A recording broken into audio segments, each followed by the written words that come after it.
지난 시간에 우리가 한번 사회적 실험을 해봤어요. 그래서 여러분들께서 이제 어떤 것을 좋아하느냐, 그 투자에 있어서 어떤 고민들을 하느냐라는 거를 우리가 통계적으로 실제 이 집단에서 확인을 할 수 있었는데, 이제 그 결과 이제 우리는 예를 들면 뭐 같은 유사한 그런 두 가지를 비교할 때 이왕이면은 기대값이 높은 것을 추구한다.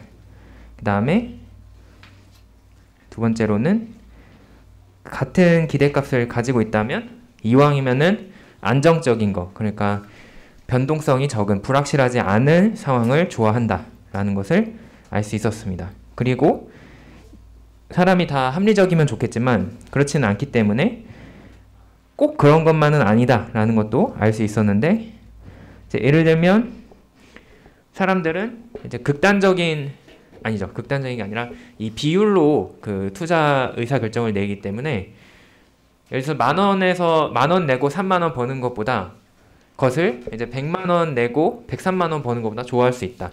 근데 사실 생각해 보면 만 원에서 3만 원 벌면은 2만 원 내가 순이익을 본 건데, 100만 원에서 103만 원이 되면은 3만 원 순이익을 본 거기 때문에 그게 사실 더 좋은 거거든요. 하지만 우리는 100만 원이 부담이 되니까 그것을 선택하지 않는 경우가 있다라는 거죠. 그 다음에 마지막으로 우리는 가끔 도박을 좋아한다. 그래서 내가 극단적으로 손해를 보거나 아니면은 아주 크게 이득을 볼 수 있을 때 이제 오히려 그것을 좋아할 수도 있다라는 사실을 확인했습니다. 하지만 전반적으로 그렇다 하더라도 여전히 사람들은 웬만하면 좀 그 불확실한 것을 줄이려고 하는 그런 경향이 있다라는 것을 알 수가 있었습니다. 자, 우리가 이런 내용을 진행한 이유는 이 장에서 여러분들이 그 투자에 있어서 위험을 어떻게 반영할 것이냐에 대한 문제를 고민하기 위해서예요. 우리가 앞장에서 배운 내용은 투자에 현금 흐름이 있으면 그것을 순현재 가치라는 방법을 이용해서 계산을 한다라는 것을 배웠지만, 그때 우리가 배우지 않은 것은 그때 이 투자가 반드시 내가 예상한 대로 일어나는 것이 아니고 불확실한 부분이 있는데 그것을 어떻게 반영을 할 것이냐, 이것은 우리가 배우지 못했어요. 그리고 또 한 가지 배우지 않은 점이 이 현금 흐름을 할인할 때 쓰는 이 할인율이라는 개념은 어디서 나오는 것일까? 그냥 주어진 값처럼 생각을 했는데 그것이 현실에서 무엇이 될 수 있느냐라는 문제가 있겠죠. 그래서 그 두 가지가 사실 한 번에 일맥상통이 돼서 한 번에 해결이 되는데, 바로 그 위험을 할인율을 통해서 반영을 한다라는 사실을 이 장에서 배우게 될 겁니다. 자, 일단 우리가 앞에 이 사회적인 그런 실험을 통해서 확인할 수 있었듯이 사람들은 대체적으로 불확실한 것을 싫어하는 경향이 있습니다. 이제 그것을 우리는 금융에서는 그 위험, 리스크라는 말로 표현을 해요. 이 리스크라는 것은 여러분들도 많이 쓰는 말이지만 불확실성을 사실 의미하는 말인데, 그것을 조금 멋있게 표현을 한 말이라고 생각하시면 되겠어요. 그래서 엄밀하게 이야기를 하자면, 투자를 하시는 그런 상황에서 내가 어떤 의사결정을 앞둔 상황에서 그 앞으로 내가 어떤 선택을 하느냐에 따라 반드시 내가 그 최종 미래의 결과물을 얻는다라고 볼 수는 없다. 따라서 항상 미래에는 불확실한 부분이 있는데 그 불확실한 부분 때문에 내가 스트레스를 받는 부분이 있겠죠. 왜냐하면은 내가 예상한 대로 딱 정확히 나오면은 내가 그것을 예측하고 그것에 대비해서 모든 것을 준비할 수 있겠지만, 항상 의외의 상황이 발생하기 때문에 그만큼 기대하지 못한 일이 일어났다는 것은 나에게 불편함을 주는 것이고, 그만큼 내가 좀 기분이 안 좋아진다는 것을 의미합니다. 그래서 이 위험은 나의 복리, 경제적인 이득뿐만 아니라 이제 심리적인 부분에도 영향을 줄 수가 있는 거고, 그런 부분이 있겠다. 그리고 그것을 우리는 통계적으로 변동성의 개념을 가져와서 표현을 합니다. 그래서 표준 편차나 분산을 통해서 이 위험을 표현을 할 수가 있습니다. 그리고 앞에서 살펴봤듯이 사람들은 대체적으로 위험을 회피하려는 성향이 있습니다. 최대한 그 불확실한 부분을 줄이려고 하는 경향이 있는데, 그것을 우리는 위험 회피 성향이 있다라고 표현을 합니다. 이 위험 회피 성향이라는 것은 같은 값이면 같은 기대값이면 그 중에서 적어도 최소한 그 위험이 적은 것을 선택하는 경향이 있다라는 것을 의미를 합니다. 물론 반드시 그런 건 아니에요. 그래서 어떤 사람들은 위험을 추구하는 성향이 있을 수도 있어요. 이제 그런 거는 보통 영어로 표현하면 리스크 러빙 하는 그런 성향이 있다라고 표현을 합니다. 예를 들면 도박에 중독된 사람들, 이런 경우는 그 짜릿함이 좋아서 계속 그 불확실한 걸 좋아하는 거죠. 그래서 내가 안정적으로 그냥 아무것도 안 해도 되는 것을 굳이 그 도박에 돈을 탕진하는 그런 결과가 있는 것처럼, 이제 때때로 어떤 사람들은 위험을 추구하는 성향이 있기도 합니다. 하지만 합리적인 수준에서 일반적인 사람들은 대체적으로 정말 중요한 결정이다라고 하면은 위험 회피를 하는 경향이 있습니다. 자, 그러면은 내가 위험을 회피하려고 한다. 근데 투자는 본질적으로 위험을 항상 가지고 있어요. 투자라는 것은 등가 교환인데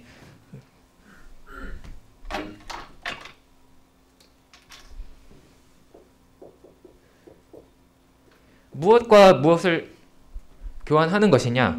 이제 현재의 이제 확실한 어떤 나의 이득과 그 다음에 이 미래의 불확실한 이득을, 잠재적인 이득을 교환을 하는 작업이에요. 투자라는 것은. 자, 예를 들어서 생각해 볼게요. 여러분들이 10,000원이 있어요. 10,000원을 그대로 아무것도 안 하고 있다. 투자를 안 하면 그냥 그 10,000원을 오늘 그냥 맛있는 점심 먹는데 쓸 수가 있습니다. 그냥 충분히 행복하죠. 하지만 여러분들이 그 10,000원을 가지고 주식 투자를 하기로 결정을 했다 라는 것은 내가 오늘의 이 이득을 포기하고 미래로 그 소비를 넘기는 거예요.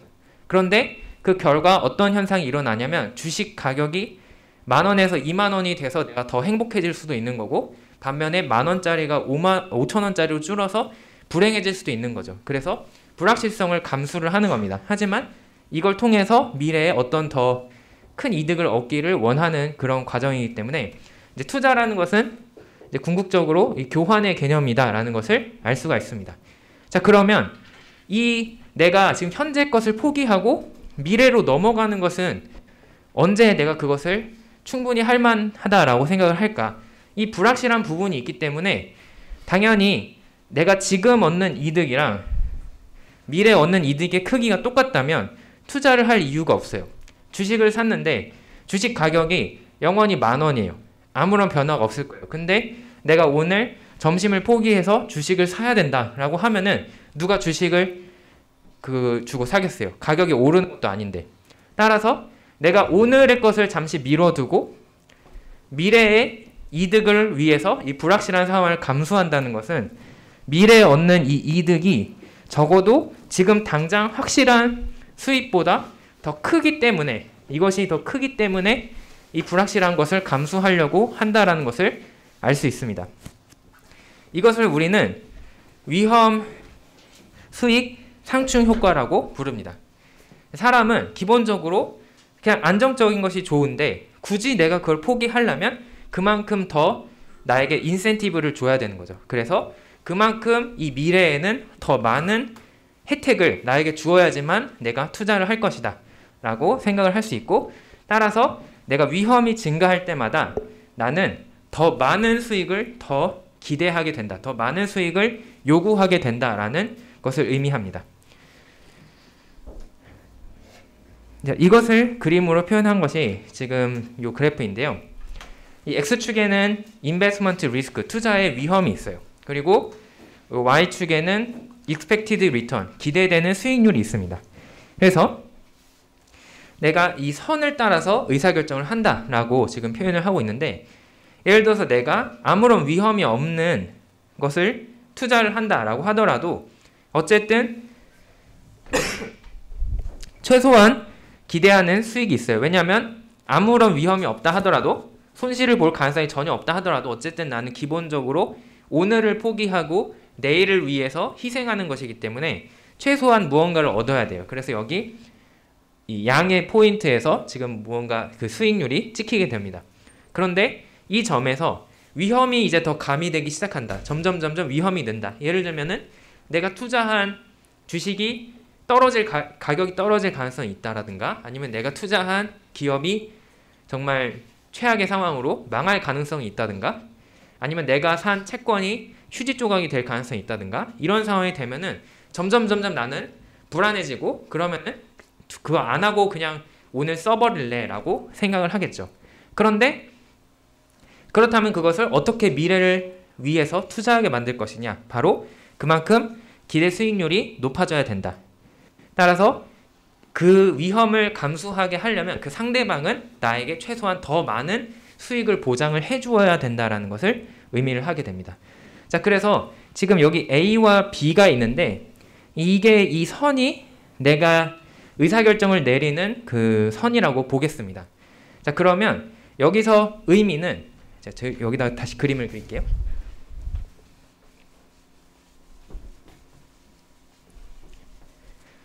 이제 나의 개인적인 요 투자의 선이 있다라고 하면은 그러면 이게 위험이고 이게 수익률이에요.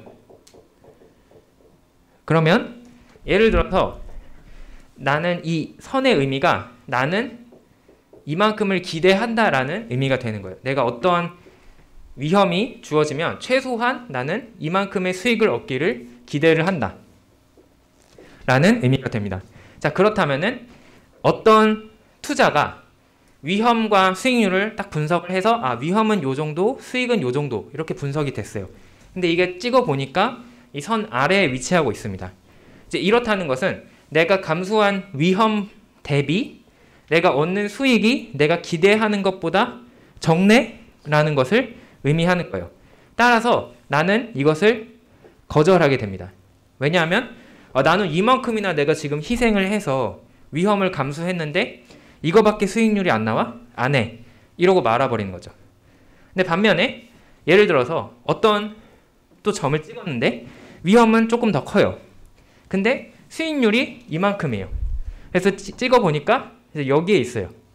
요 내 선보다 내가 기대하는 최소 수준보다 조금 높게 있어요. 그러면 내가 위험을 좀 많이 감수하긴 하지만 그만큼 훨씬 더 많은 보상을 주는구나 라고 생각을 하기 때문에 이것은 승낙을 하게 되는 거죠. 따라서 우리가 투자의 의사결정을 하는 것은 단순하게 그 위험의 크기가 크냐 작냐가 아니에요. 그 위험이 크기가 내가 얻을 수 있는 수익에 비교했을 때 크냐 작냐가 중요한 거죠. 상대적인 개념이 중요하다. 뭐 위험을 많이 감수하는 건 좋다. 하지만 그만큼 내가 엄청난 혜택을 얻을 수 있으면 그거는 할 수 있다라는 거죠. 그래서 우리의 투자 의사결정은 요 위의 선에서 이루어지게 됩니다. 반면에 요 아래 부분은 다 거절을 하게 돼요. 자, 그러면은 나는 이제 나만의 이 마음속의 상상의 이 그림을 그리고 내가 감당하는 위험 대비 내 수익이 좋으냐 이것만 생각을 하면 되는데 또 현실에 이거를 적용을 하면은 또 그러면 이 위에 게 있느냐가 문제가 돼요. 그러면 이런 게 있을까? 이제 이거는 추가적으로 나가는 건데 이런 게 있다면 모든 사람이 다 하고 싶을 거예요. 나도 하고 싶을 거고 옆에 사람도 하고 싶을 거고 저쪽 동네 철수도 하고 싶을 거고 영희도 하고 싶을 거고 그래서 이 모든 경제 주체들이 그렇게 내가 감당해야 되는 위험 대비 높은 수익률을 주는 그런 투자 프로젝트가 있다면 다 하려고 하기 때문에 경쟁이 발생을 해요. 그러면은 그 처음 투자 프로젝트를 가지고 있는 사람 입장에서는 투자자를 고를 수가 있는 거죠. 그래서 그 경쟁의 효과로 내가 요구할 수 있는 수익률이 또 낮아지게 됩니다. 그래서 궁극적으로 그 경제 전체를 이 거시적으로 다 종합을 하면은 결국 모든 투자는 이 선 위에만 위치를 하게 된다라는 결론을 얻게 됩니다. 이 아래는 내가 꼬아서 안 하고 이 위에는 없어서 못 해요.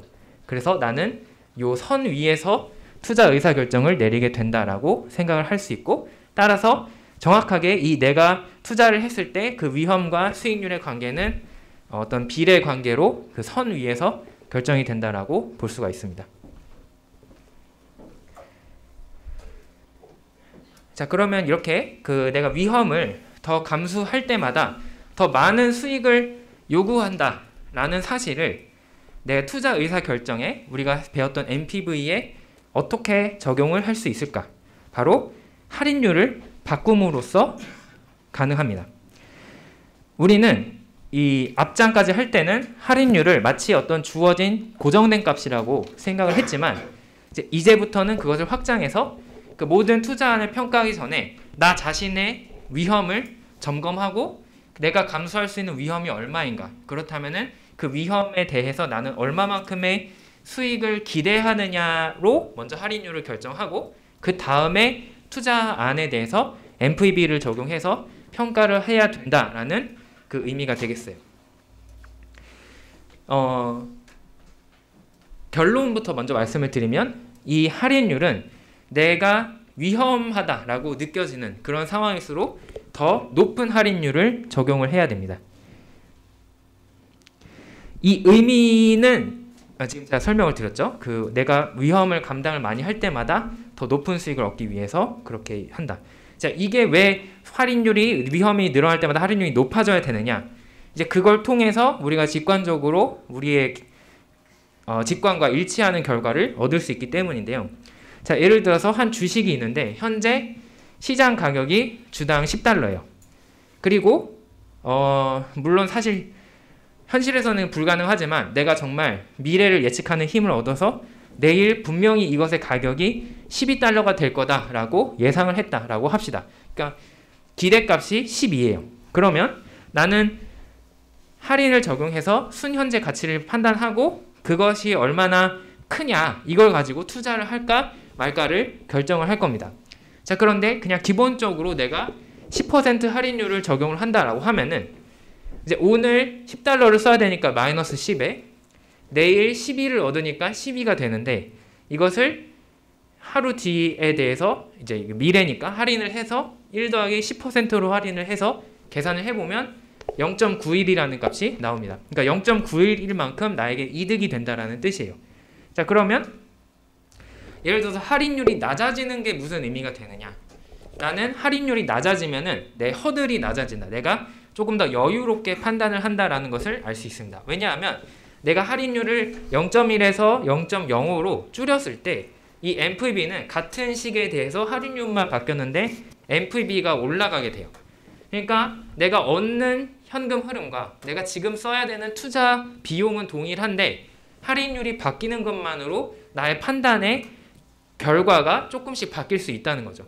NPV가 훨씬 더 크게 잡힙니다. 이것은 내가 5% 할인율일 때는 이 투자의 의미가, 이 투자의 가치가 나에게 더 크게 나타나게 된다라는 것을 의미합니다. 이제 할인율이 낮아지면은 미래에 얻는 이득을 더 크게 느낀다는 거죠.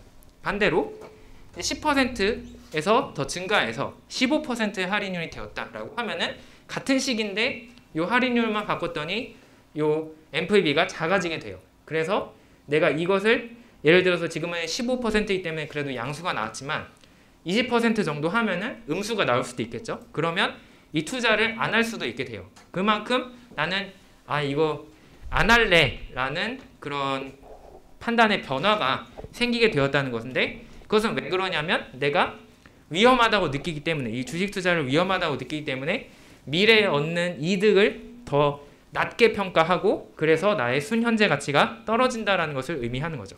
그래서 나는 일반적으로 할인율을 높임으로써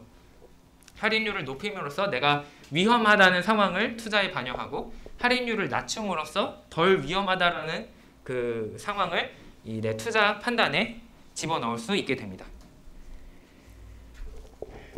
자, 그러면 이 점을 우리는 이제 이해하고 이것을 기업의 투자 의사 결정에 반영을 할 거예요.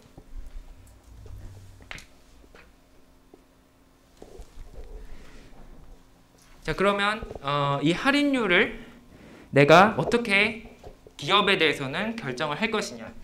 기업은 이제 사람과 다르게 주관적인 존재가 아니라 객관적인 존재죠. 그래서 우리가 어떤 내가 나만의 투자 의사결정을 할 때는 내 맘대로 내 할인율을 적용을 할 수 있지만 기업의 경우는 뭔가 객관적인 지표를 가지고 사용을 하면 좋겠다라고 생각을 하는 거고 그게 우리가 경영학을 배우는 이유가 되겠습니다. 그런데 그때 무엇을 고려해야 되냐? 우리는 보통 그 고려하는 기업의 할인율을 자본 비용이라고 부릅니다. 이 cost of capital, 자본의 비용이라는 것은 정말 말 그대로 이 자본의 비용이에요. 기업의 자본은 두 가지 종류가 있습니다. 부채와 자기 자본. 이 두 가지 종류의 내 자본에 대해서 이것이 있어야 내가 투자를 할 수 있는데, 그렇다면은 이것은 이 채권 투자자나 아니면은 주식 투자자가 나에게 돈을 맡긴 것이고, 나는 그 사람들에게 약속을 한 거죠. 돈을 너희에게 더 불려주겠다라는 약속을 한 거예요. 그래서 이 자본 비용의 의미는 이 내 기업의 입장에서는 비용이에요. 왜냐하면 내가 돈을 벌었을 때 그것을 나의 원래 돈을 준 이 채권자나 주주들에게 어느 정도를 돌려줘야 되기 때문에 빠져나가는 거라서 내 입장에서는, 기업 입장에서는 비용이 됩니다. 하지만 이 사람들 입장에서는 무엇이냐? 이 사람들이 애초에 우리 기업에 투자하기로 했을 때 얻고 싶었던 수익률이 되는 거죠. 그래서 이것이 자본 비용이지만 동시에 내가 요구받고 있는 수익률이라는 의미를 가지게 됩니다. 바꿔서 말하면 그 사람들은 또 왜 하필 우리 기업을 골랐을까? 그 사람들도 다른 여러 가지 투자할 수 있는 여러 가지 방법이 있었을 거예요. 하지만 그 중에서 우리 기업을 선택을 해서 우리 기업에게 자본을 빌려주었어요. 혹은 자본을 주었어요. 그러면은 그만큼 그 사람들은 다른 것을 포기한 것이기 때문에 그 사람들의 기회비용으로도 이제 생각을 할 수 있습니다. 그래서 동일한 개념이지만 이제 어느 관점에서 보느냐에 따라서 여러 가지 표현이 나오게 되는데, 기업의 입장에서는 자본 비용, 혹은 채권자와 주주의 요구 수익률, 혹은 채권자와 주주의 기회비용, 이런 식으로 이제 동일한 말을 다른 관점에서 볼 수가 있겠습니다. 이제 그러면은 우리가 이 자본 비용을 할인율로 적용을 하면 된다. 이게 결론인데 그게 말처럼 쉽지는 않아요. 그래서 우리는 어떤 방법을 사용을 하느냐, 가중평균 자본 비용이다 라는 개념을 만들어서 이걸 통해서 이 자본 비용을 추측을 하고 그것을 우리의 할인율로 적용을 하게 됩니다.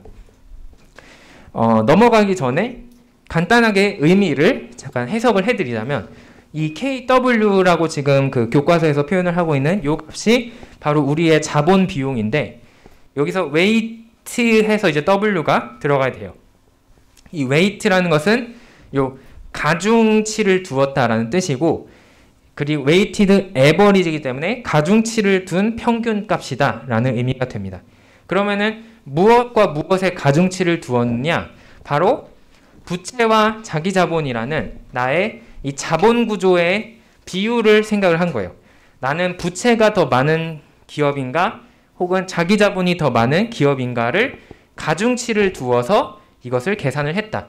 그래서 내가 부채가 더 많은 기업이라면 그 부채를 제공한 채권자들의 요구 수익률을 더 맞춰주는 데 노력을 하고, 반대로 내가 자기자본의 비율이 더 높다면 주주들의 요구 수익률에 더 중점을 두어서 이 사람들을 더 강조해서 이 수익률을 계산을 하자라는 의미가 돼요.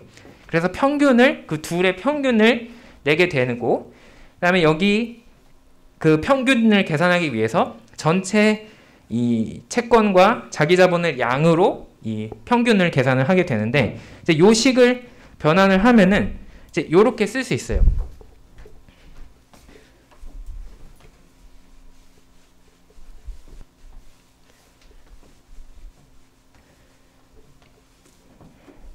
지금 KW는 1 빼기 T KD 곱하기 D 플러스 K2의 2 나누기 D 더하기 2 이렇게 써놨는데, 이것을 이제 요렇게 묶고 이제 요렇게 묶어서 1 빼기 T의 KD가 그대로 있고 D 플러스 2분의 D 더하기 K2가 그대로 있고 D 플러스 2분의 2 이렇게 쓸 수가 있습니다. 근데 요 D 플러스 2가 바로 자산이에요. 왜냐하면 D는 부채고 E는 자기자본이기 때문에 회계 항등식에 의해서 부채와 자기자본을 합하면 자산의 크기가 된다. 그래서 자산분의 부채, 그리고 자산분의 자기자본이라는 형태로 쓸 수가 있습니다. 그리고 바꿔서 말하면 예를 들어서 이 자산분의 부채의 비율, 요 부채의 비율이 예를 들어서 20%면 요 자기자본의 비율은 80%가 되겠죠. 그러므로 이것은 또 한번 바꿔 쓰면은 결국 1 빼기 D분의 A라는 식으로도 쓸 수가 있어요. 이제 그 결과가 지금 여기 있는 건데 결국 이 K2라는 요 값과 KD라는 요 값을 평균을 내는 거예요. 근데 이 KD라는 것은 특히 채권자들의 요구 수익률을 의미하고 요 K2라는 것은 주주들의 요구 수익률을 의미를 하게 됩니다. 그래서 채권자의 요구 수익률과 주주의 요구 수익률을 평균을 내는데 예를 들어서 내가 20% 부채 비율이면 여기에 20%를 곱하고 여기엔 80%를 곱해서 그것의 가중 평균을 구했다라는 의미가 되는 거죠. 이제 그리고 이 채권에 대해서는 요 채권자들에 대해서는 요구 수익률 앞에다가 1 빼기 t를 곱해줘요. 여기서의 t는 이 나의 법인세율이 적용이 됩니다. 이거는 왜 그러느냐? 내가 과거로 돌아가서 우리가 여러분들이 배운 걸 생각해 보면 부채를 사용할 때는 기업에게 이득이 되는 것이 있어요. 바로 이자의 텍스 쉴드, 이자 절세 효과가 존재를 합니다. 내가 부채가 많으면 많을수록 사실상 세금을 적게 내는 효과가 발생을 하게 되고 이제 그만큼이 나에게 혜택이 되는 거죠. 그런데 지금 내가 계산하고 있는 것이 바로 이 자본을 조달한 비용이에요. 근데 자본을 조달하는 비용이 발생하는데 그 와중에 내가 얻는 것이 있다면 그만큼은 빼줄 수 있겠죠. 그래서 내가 법인세를 적게 낸 이 이자 절세 효과가 발생한 만큼 빼주자라고 해서 요 1-t를 곱해주게 됩니다. 자, 지금 의미는 직관적으로는 이렇고 그게 더 예시를 풀어서 설명을 드리면 조금 더 이해하기 쉬우실 것 같아서 예시를 이제 갖고 왔습니다. 여기 XYG라는 기업이 있어요. 근데 이 기업은 부채가 $100고 자기 자본이 200이에요. 그래서 300의 자산을 가지고 있습니다. 그리고 50%의 세율을 적용받고 있어요. 자, 그런데 이 부채를 만들어준 채권자와 자기 자본을 만들어준 요 주주들이 있어요. 이 사람들의 기회비용을 물어보니까 결론이 나왔는데 채권자는 자기네가 10% 수익을 얻기를 원한다. 왜냐하면 다른 곳에서 10%를 포기하고 왔기 때문에 최소한 10%는 받아야겠다라고 생각을 하고 있고 주주들은 우리는 20%는 수익을 얻어야겠다라고 생각을 하고 있다고 합니다. 그러면 이것을 기업의 입장에서 얼마만큼을 그렇다면 최소한 벌어야 되느냐? 얘네가 원하는 만큼을 최소한 보상을 해주고 그 남는 것부터 이제 기업의 이익이 되기 때문에 그만큼은 최소한 벌어야 된다는 의미가 되겠어요. 그러면 채권자들은 얼마를 벌기를 원하는 거냐?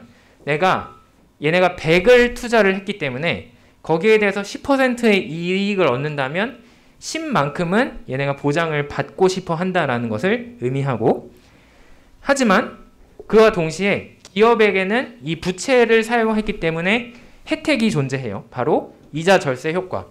이 이자 절세 효과는 이 부채의 크기에다가 이자율에다가 세율을 곱한 만큼이 적용이 돼요. 그래서 요 5만큼은 내가 이 부채의 존재로 인해서 혜택을 받다라고 볼 수 있습니다. 그만큼 내 비용이 감소된 것이죠. 그리고 주주들의 경우는 200을 투자를 했는데 20%의 수익을 얻기를 원하니까 40만큼은 벌어야겠다라고 생각을 합니다. 그러면 이것을 종합하면 기업이 최소한 벌어야 되는 돈은 채권자에게 돈을 주어야 되기 때문에 10이 필요하고 하지만 내가 다른 이 세금을 5만큼 아꼈기 때문에 5만큼은 덜 벌어도 돼요. 하지만 또 그와 동시에 주주들에게 40을 주어야 되기 때문에 그것을 종합해서 45만큼은 최소한 벌어야 이 채권자와 주주들을 만족을 시킬 수 있다라는 계산이 나옵니다. 그러면 이 기업의 전체의 관점에서의 수익률은 얼마였느냐?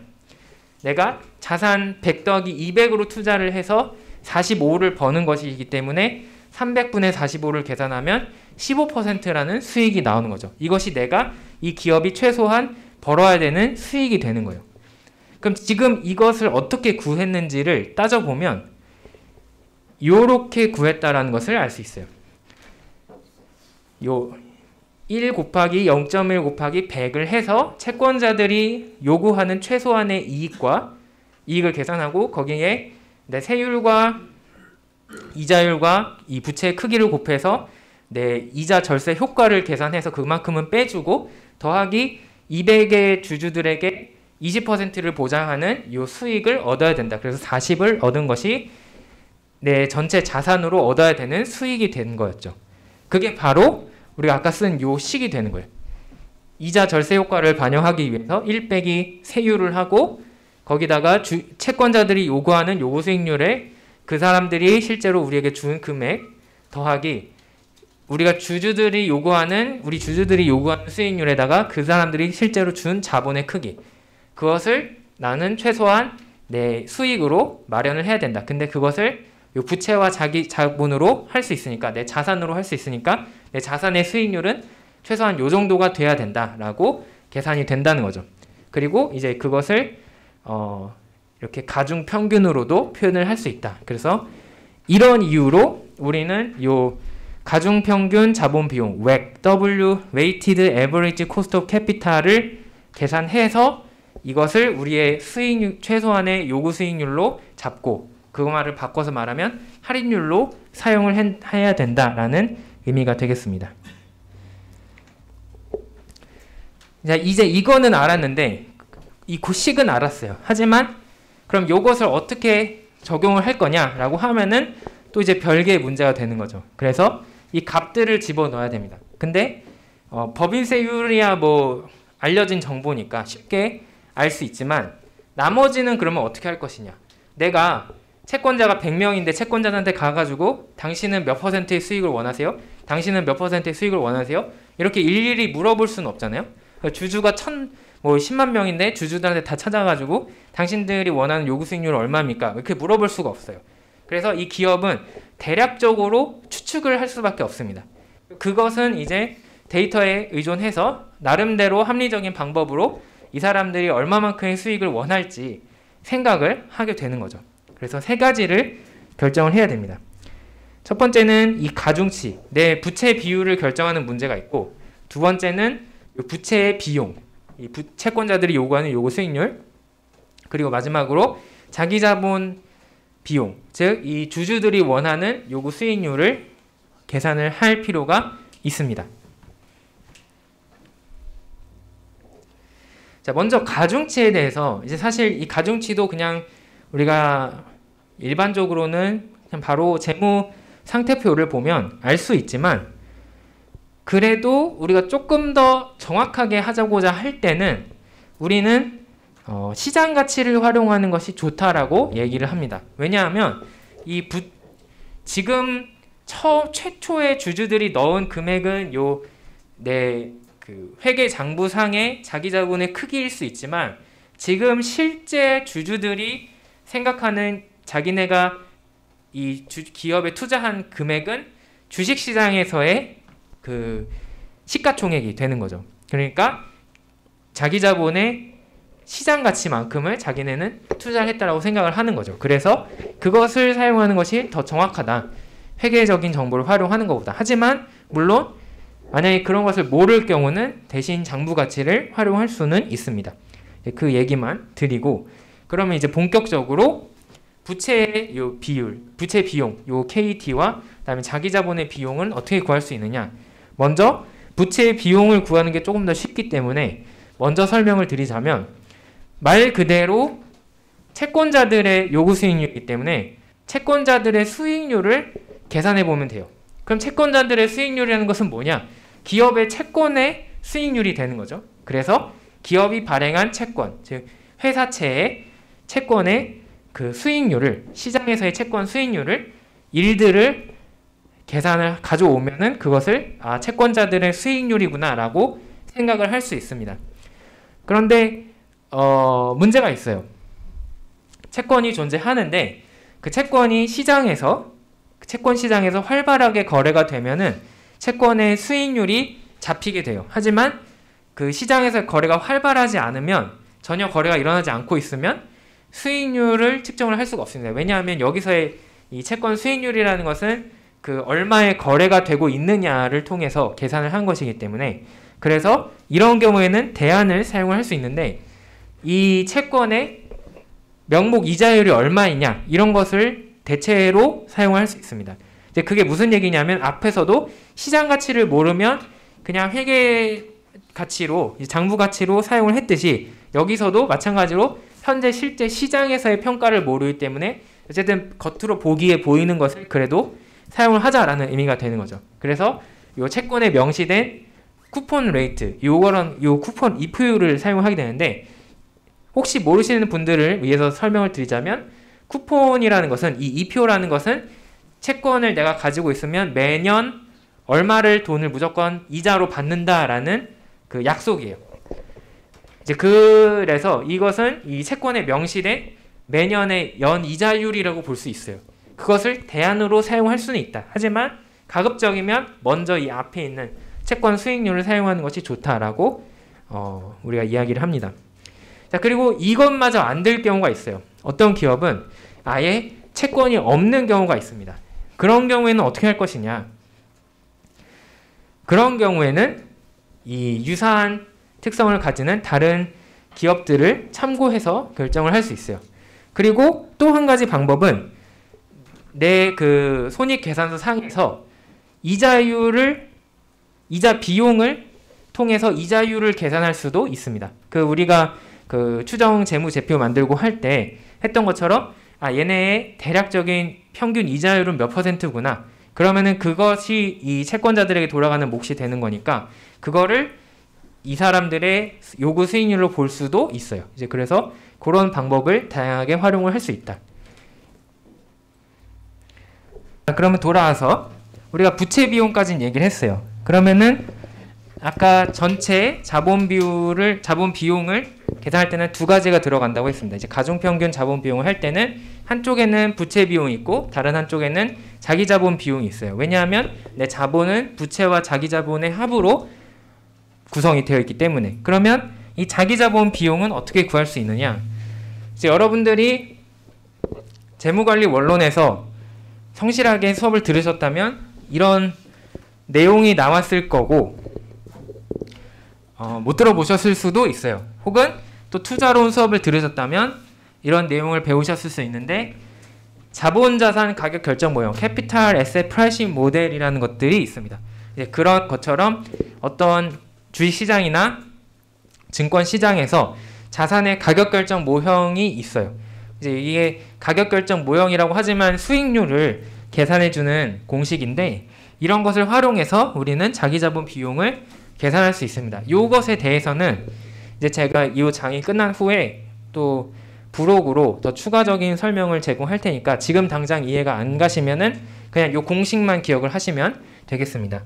그리고 이게 아닌 다른 방법도 존재하는데, 예를 들면 배당을 꾸준히 잘 주는 기업이다 라고 한다면 그 배당과 그 배당의 성장률을 통해서도 추정할 수가 있습니다. 하지만 이 두 번째 방식의 문제점은 뭐냐?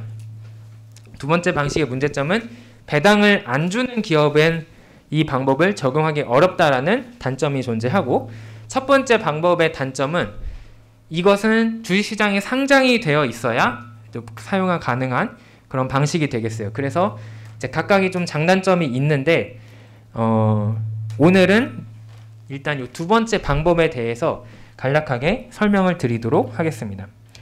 자, 기업이 어떤 고정된 배당금을 지급한다라고 하면 우리는 자기 자본 비용을 이렇게 계산을 할 수 있습니다. 여기서 요 뒤에 요 분자에 해당하는 것이 연간에 내가 받는 배당금이고, 요 분모에 들어가는 것이 주가예요.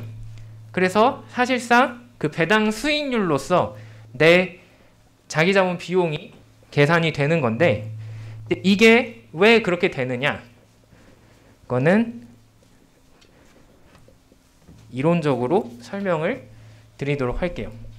이 배당을 통해서 내 주주가 얻고자 하는 수익을 계산하는 이 방식은 마치 이제 채권의 경우 내가 이자를 받으면 그게 채권자의 이득이 되는 것처럼 주주의 관점에서는 내가 이 주식을 안 팔고 그냥 계속 보유한다고 하면 배당이야말로 유일하게 나에게 계속 혜택이 들어오는 거다라고 생각하는 관점이에요. 그래서 배당을 나의 현금 흐름으로 보고 그것의 현재 가치를 구하게 됩니다. 이제 오늘 이제 일단 주식을 사야 되기 때문에 어떤 프라이스만큼 어떤 주가를 지급하고 이 주식을 한 주 샀어요. 그러면은 내년에는 배당을 받을 수 있습니다. 배당을 D만큼 받아요. 그리고 내후년에도 배당을 또 D만큼 받아요. 3년 차에도 배당을 또 받아요. 이렇게 계속 고정된 배당금을 받는다라고 가정하겠습니다. 그러면 그 배당이 바로 나에게 주는 현금 흐름인데 그것은 미래에 발생을 하니까 할인을 해야 되겠죠. 그래서 나의 이 주주로서 나의 어떤 할인율로 이 미래 배당을 할인을 하게 됩니다. 그리고 그것을 더한 게 바로 나의 순현재 가치가 되겠습니다.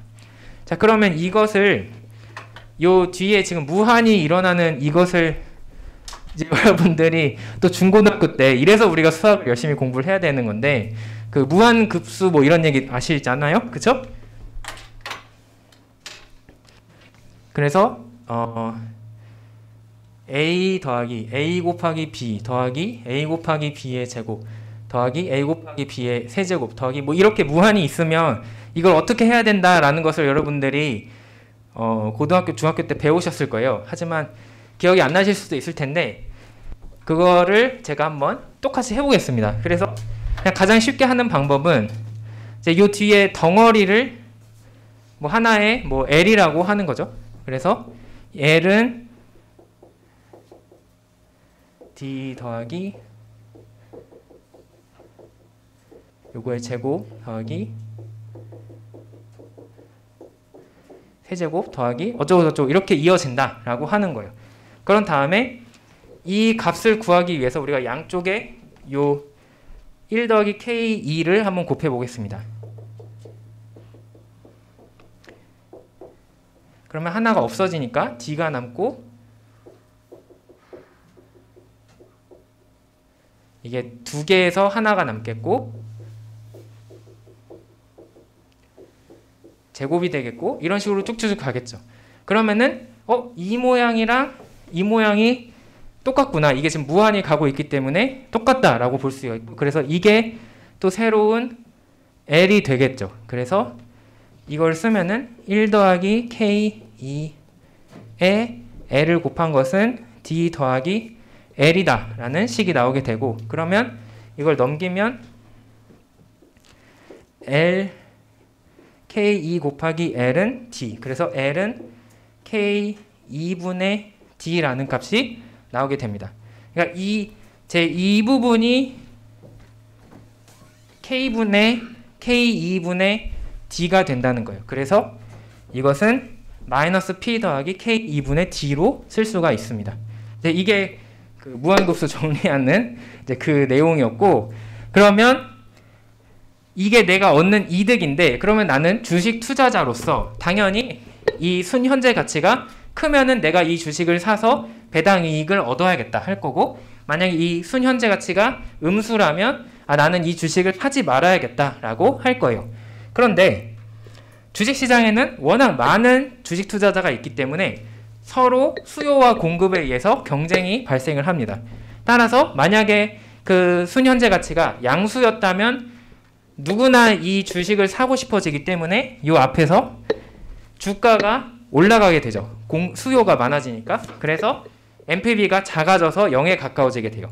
반면에 이게 음수여서 아무도 안 산다라고 하면은 계속 수요가 줄어드니까 점점 주가가 떨어지겠죠. 그래서 이것이 음수에서 0으로 다시 가까워져요. 그래서 궁극적으로는 효율적인 시장에서는 순현재 가치가 0으로 계산이 될 거다. 그러면은 앞에 식에 요 마이너스 P 더하기 K2분의 D가 0이 돼야 된다라는 뜻이 되니까 우리가 방정식이 나오게 됩니다. 그래서 그것을 정리하면 분자와 분모를 서로 바꾸면 이제 이 식이 나오게 되고 그러면 여기서 K2는 P분의 D다라고 계산이 되는 거죠. 그래서 현재 주가분에 내가 내년도에 받을 배당의 크기로 요구 수익률을 구할 수 있는데, 이제 요 의미가 지금 주가분의 배당금이기 때문에 배당률이 돼요.